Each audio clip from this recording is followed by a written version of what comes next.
বৌদি আমি আসছি, হ্যাঁ মাকে একটু বলে দিও তো। দাঁড়াও দাঁড়াও দাঁড়াও দাঁড়াও, এটা তো আমার মনে হচ্ছে। হ্যাঁ তো আমারই ড্রেস, ও কোথায় পেলাম দেখি তো একবার। আরে দিদাংশী, হানিমুনে ড্রেস তুমি কোথা থেকে পেলে?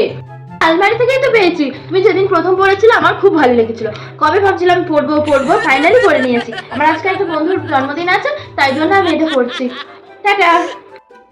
কি অসভ্য মেয়ে, ওর মার কাছে ওর দাদার কাছে আমার নামই লাগাবে, আমার ড্রেসে আমাকে নামিয়ে পড়ে নিয়েছে। কি অসভ্য মেয়ে, ব্যবস্থাটা করতেই হবে করতেই হবে।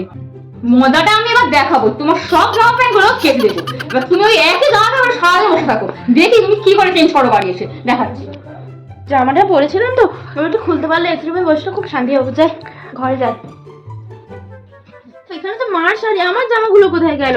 আমার জামাগুলো তো আমি এখানেই দিয়ে রেখেছি। কোনোদিনই জামাগুলো খুঁজে আর কাজ নেই, একটাও জামাগুলো খুঁজে পাবে না। কেন? তোমার সব জামাগুলো খুব নোংরা হয়েছিল, তুমি ভালো করে কেটে দিয়েছি। তুমি এটা পরেই থাকো, তোমার তো ফেভারিট ড্রেস, এটা পরেই থাকো, বুঝেছো? আমি কি করবো, সব জামা তো ধুয়ে দিয়েছে বৌদি। দূর ভাল লাগে না।